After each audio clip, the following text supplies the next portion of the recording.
안녕하세요. 체인지 유어 바디입니다. 운동을 하고 나면 찾아오는 통증, 다들 한 번쯤 겪어보셨을 겁니다.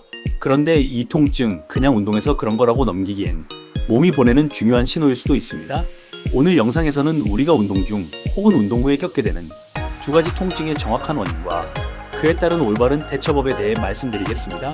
운동 중 타들어가는 듯한 통증은 수소 이온이 쌓인 결과입니다.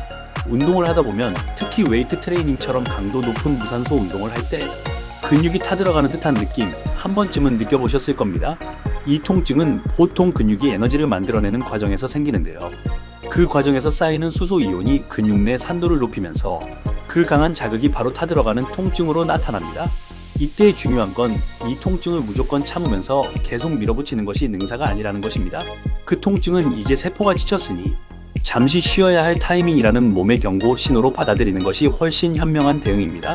적절한 휴식 없이 계속 반복하는 건 오히려 근육 회복을 방해하고 장기적으로는 운동 효과를 떨어뜨릴 수 있습니다. 운동 후 하루 이틀 뒤 찾아오는 통증은 지연성 근육통입니다.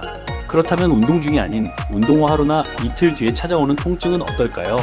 이건 흔히 우리가 알배겼다고 말하는 지연성 근육통입니다.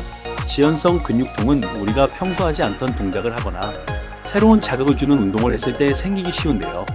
보통 운동 후 24시간에서 48시간 사이에 가장 심하게 나타납니다.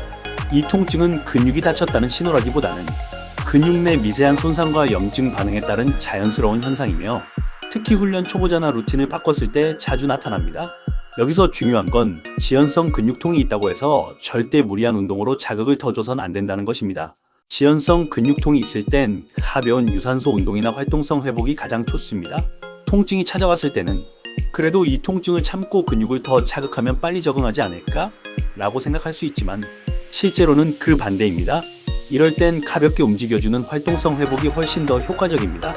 예를 들면 빠르게 걷기, 가벼운 사이클, 간단한 스트레칭 같은 유산소 운동이 좋습니다.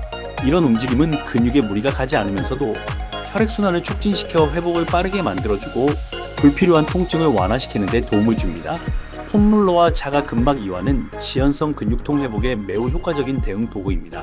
운동 후보다 적극적으로 완화하고 싶다면 폼롤러와 자가근막 이완 도구를 활용하는 것도 좋은 방법입니다. 폼롤러는 단순히 굴리는 동작이지만 근막의 뭉침을 풀고 혈액순환을 원활하게 해주는데 매우 탁월합니다. 특히 종아리, 허벅지, 등근, 등, 어깨처럼 지연성 근육통이 자주 생기는 부위는 자신의 체중을 이용해서 부드럽게 압박하고 풀어주는 것으로 훨씬 더 빠른 회복을 유도할 수 있습니다.